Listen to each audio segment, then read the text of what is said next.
Hello and welcome to this episode of Demystified as we explore home cooking in a modern world.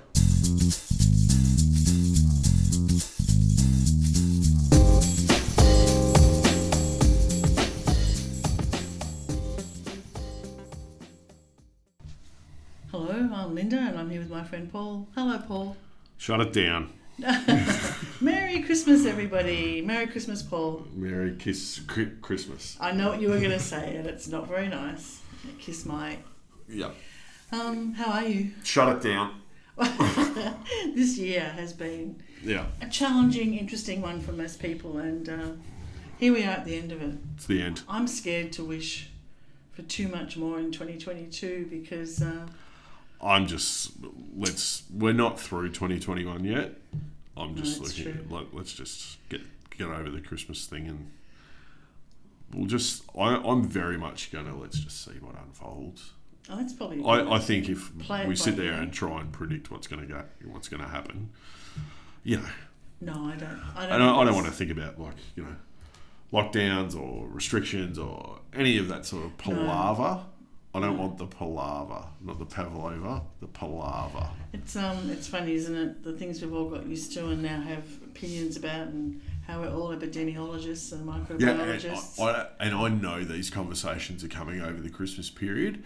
Just for anyone that knows me, that is listening, don't involve me. I don't want them. No. I don't want to be the grumpy bald man sitting in the corner, but I don't want those conversations. I tend to agree with you. I think we're all a little bit over talking about it. Yeah. I have seen you though busy. You have been putting your Paul vacuum drawer under the pump through its paces today. Yes. And for everyone who may have seen the Facebook posting, and I will put it up on YouTube. Yes, make sure you do that. I will do that. Yeah. The YouTube.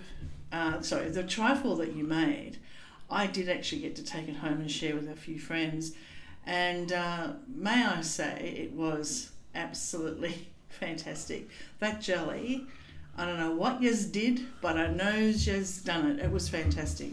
Yeah, you see, it's funny actually because a colleague of mine came in yesterday and had some, and her favourite bit was the custard and the sponge. That was my second favourite bit.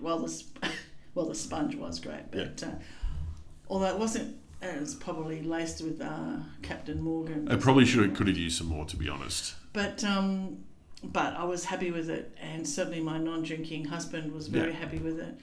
But I was talking to a girlfriend that I did share some of it with last night, and she's a bit sort of like, trifle. But I said, well, what did you love about it? She said her sister really loved the jelly.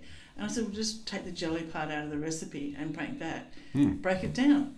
If you just love the jelly... Very good, Linda. Break it down. Very good. It's only taken 8 years, Paul. Yes. But I said, just do that. And she was going to try that over the Christmas break because... Well, yeah, for anyone that... the video's up on our Facebook page now, so you can watch it. Yes, it is a long video, but... there are quite a few steps involved, and considering we made everything from scratch, so we didn't buy the sponge or anything like that. But it's also important to note that there's stuff in there that can be substituted. So I used freeze-dried raspberries because I had them, but you don't necessarily need them, right? So I put fresh raspberries in there and strawberries and cherries and freeze-dried raspberries. You don't necessarily need freeze-dried raspberries, and that's the thing with something like a trifle. I don't think there's any set rules. I don't think there's any set rules in what order things go in the trifle dish. I saw a really very attractive picture of a trifle yesterday, and I can't remember what it was for the life of me now.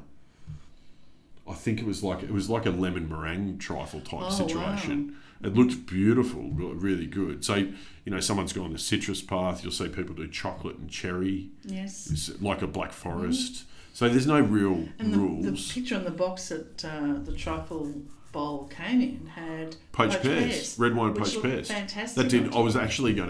I thought what might have been fun was to do an exact copy of the picture on the box, which we could have quite easily have done. When we say we, you really mean you. But time, I ran out of time and whatever. But like, yes, it's a bit of a process.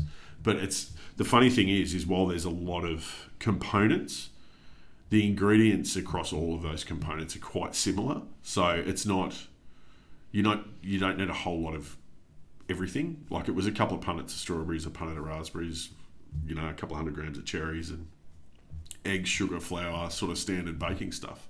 So it's not difficult. And once you get the ratio of the gelatin right to the liquid, that's probably the only tricky one, I think. Well, I was disappointed that I could actually get my spoon in.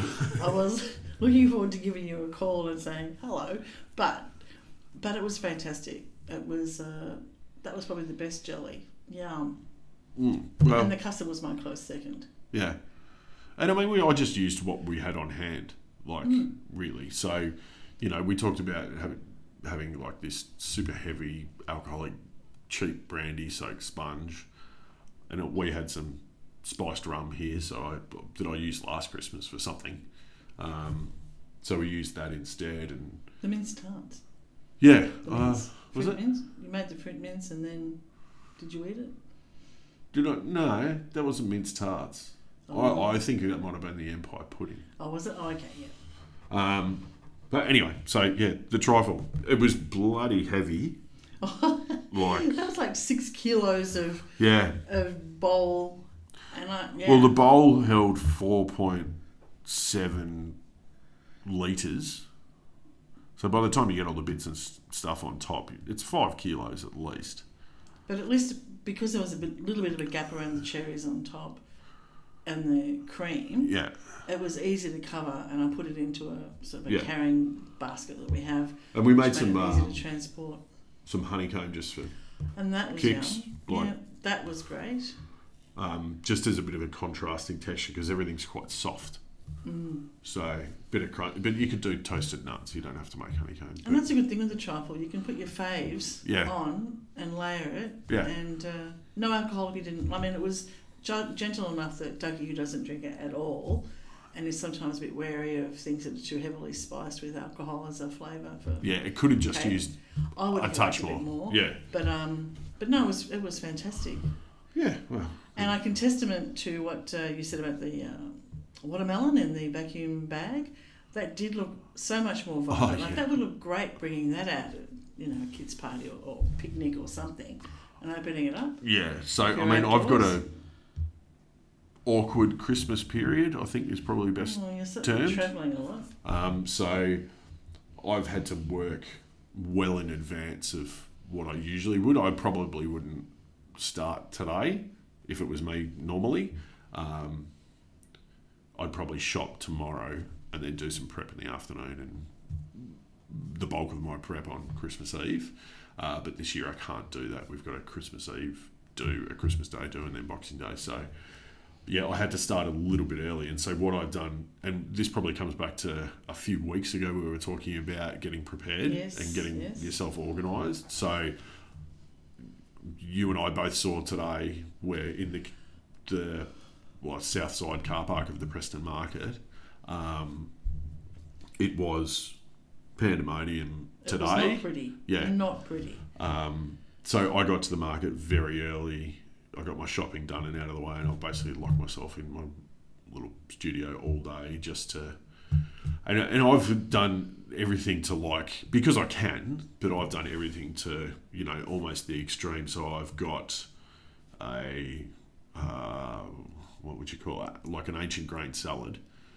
And I've got all of the components for the salad vacuum sealed individually. So when it comes time to putting the salad together, I actually just have to open bags, tip everything out, and then mix it. I know the cooking with steam fridge is quite big.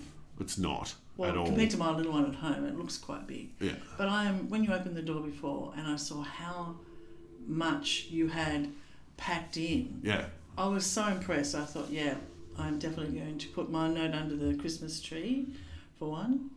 Santa Doug. What? You mean said? Shh, don't tell the kids who might be listening. Look, I mean, it's not for everyone, I understand. No. But Aldi has one for $40 at the moment, though. Yeah, I'd say they're going to go pretty quickly. They will actually. go pretty quickly. But for the situation that I'm in, what I'm doing, and I don't generally do it all the time, but for this time of year, when I've got a lot on, just to buy all my ingredients and seal them, and like we're going away, we're going to pack the esky in the car. Like I just know that anything I put in the freezer is just going to be fine. Like, I'm not shopping extravagantly, but I'm making sure that like half the watermelon doesn't get thrown out. You know what I mean? Yeah. Because that's just annoying. So, it's a waste. Yeah, and it's a waste. And I mean, in the case of watermelon, and I did some pineapple as well and stuff like that, it actually improves the flavour of it. Like, it improves the texture and the flavour of it. So it's a sort of win-win, really. I've got some really super stinky cheese. Like, super stinky cheese. So I've just sealed that so it doesn't stink the whole joint out. Fresh bread? Yeah, it's going to get some fresh sourdough. Spent a fortune on cheese. I did spend some money today, and I did spend a fortune on cheese. They were a bit shocked at the deli. Oh, really? Yeah.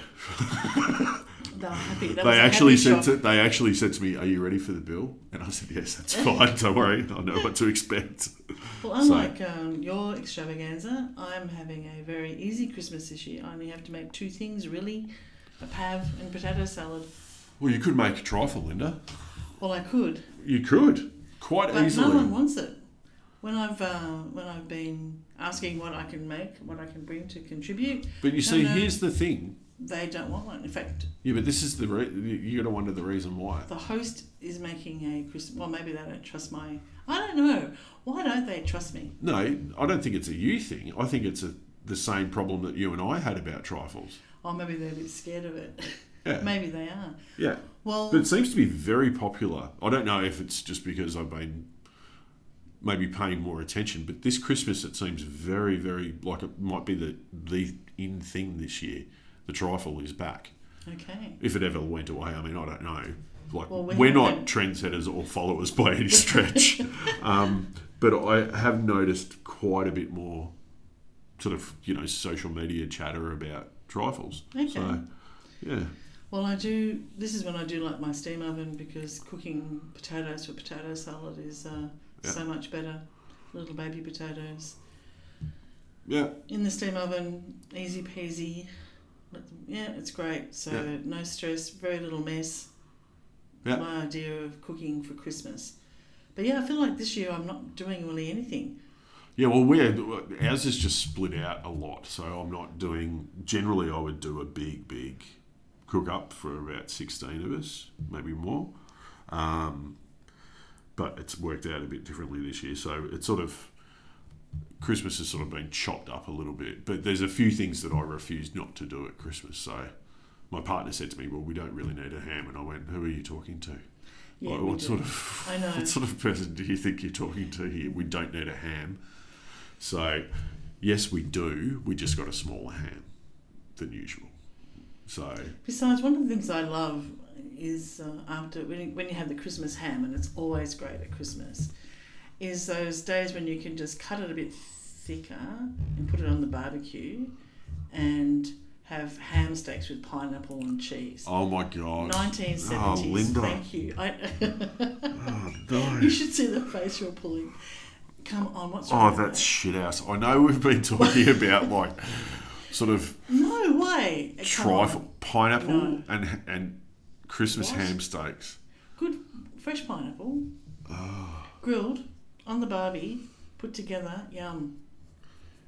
If anyone wants to go into partnership in an online cooking business, just reach out to Paul at cookingwithsteve.com. Be more than happy to to really Linda, you've just lost me. For a very long time, Paul. You've just lost me. I was on board when you were saying, Boxing Day, the leftover ham. See, my Boxing Day thing, and it's a thing, is leftover ham, which I pan fry, and it's quite good when you pan fry it and get it, a little bit of colour on it and and duck eggs. Poached duck eggs, ham, good sourdough. Now that is how you treat your Christmas ham, you don't put pineapple and cheese on it. What happened to you? I'm a child of the 70s, of the 60s, but 50s. no, that's Dougie. But come on, what's wrong with a bit of ham steak with pineapple? I wasn't anti the ham steak. No, and pineapple. Nah. No? You've lost me. Grilled pineapple, No. that colouring on the pineapple put on top. No, I'm sorry. Suppose you don't have pineapple on your pizzas either. No. Well, actually, yeah, no, neither do I. But I do like it with ham steak. Okay, well, you enjoy that then. By Wow. yourself. You're now packing up and walking out of this. I've kind of. You really are devastated. Wow, come on. I'm not devastated. I'm not upset. I'm just disappointed. Well, okay, we won't be. Yeah, I just expected more from you, really. Really? After all these years? Well, that's really going. Like, I'll even come years. at like, you go to like someone's house for an event and they still to this day, and I think it must be an Australian thing, but there is still the Savoy with cabana and tasty cheese. Oh, have you been to the Carmels recently? We love those. Yeah. Okay. So that's like. Yeah, but that's. If anyone doesn't know what cabana is, I'm not sure if it's a universal thing globally. It's like a spiced meat. It's like a spiced meat stick. Yes. It's they're about 50 or 60 centimetres long. They're quite thin. And they were kind of the sort of, I don't know, the international food of Australia. That was our foray into continental European. Wasn't it terrible? Continental European cuisine was like cabana with tasty cheese, and then came the bright green, red, and white pickled onions. Yeah. See, I'd even come at that, right? I'd even go, yeah, okay, that's cool, that's fine. I'm not going to do it all the time myself, but I like partake in sort of stuff like that. If it crops up, it's kind of a bit fun, whatever. But I draw the line at pineapple and ham. I can't believe that. No, I draw it. You It's really drawn. don't like pineapple and ham? Line in the sand. I might make it for you one day, and then when you have a taste, you'll go, oh, look, I never knew it actually tastes this good. Yeah, no. I'm not interested in that at all. But anyway, sorry. Well, moving on. Okay then, Mr. Duck Eggs and nice bread. And Duck eggs and bread and ham. Yum. That's good. Really good. How do you do the duck eggs? Poached. Okay then. Just like you would a normal egg. Okay. Do you know how to poach an egg? I think it's on the website. No, I don't think we've done it. Oh really? Oh, maybe we should. Because Actually, there's a bit of a skill to poaching eggs. I don't actually poach. I'm not really an egg person. I like the coddled eggs because they're cooked. I like the way we now fry eggs at home from a cold pan, but I don't tend to make poached eggs. Oh, okay. Scrambled I love. Yeah. Scrambled eggs and Okay. fried eggs. Well, I mean, you could do scrambled duck eggs too. You could do fried duck eggs. Duck eggs are just a bit bigger and a bit richer. Oh yeah. Good to sort of soak up a little bit of Chardonnay. And when you say a little, you mean a lot. Or two. Yeah, for sure. Boxing Day feast. Yeah. But can you get them at any supermarket? Asian grocer is the best place. Okay. Like any Asian grocer will generally have duck eggs. Just make sure you don't buy the century eggs by mistake. Okay. Century eggs are like fermented, cured, oh wow, gross black things that make you don't like them? Vomit. Oh, okay, you don't like them. Oh no, they're disgusting. Oh right. They're this colour. Oh okay, They're quite black. different. Yeah. They are fermented. Okay. Yeah, they bury them underground for they call it a century egg because I think they bury them underground for 100 days or something. I don't know the full story. I'm not interested in that either. You can keep your century egg with your pineapple. There you go. Come on, but okay then. Okay, very. Oh. Anyway. And after Christmas, any plans? No, a bit of fishing. Mate of mine's said, right, let's go. We'll do some fishing. So, I'm just trying to I've got a few gift vouchers left over from my birthday and bits and pieces. So maybe a round of golf. Bit of fishing. Couple of quick sort of shortish trips away, not interstate or international or anything. But yeah, just going to build a greenhouse. Oh, yes. Nice. In the backyard there, Yeah. corner. And that'll do it. That'll about do it. Maybe a few naps. We want a nap. I'm looking forward to naps. Yeah, you actually have the potential to have one. Yes, I don't have a 6-year-old climbing all over me. No. Dad, come play. Dad, come play. No. Yeah. So, yeah. Maybe just 1 or 2 naps would be nice. Well, it sounds like a nice way to end out the year. Yes. And to everyone who's listening... Thank you very much for supporting us. Exactly. It's been a great year. Yeah. Well, no, it's been an interesting, challenging year, but here we are. We hope you've had a good year by any standard. Be safe. Stay well. Happy cooking.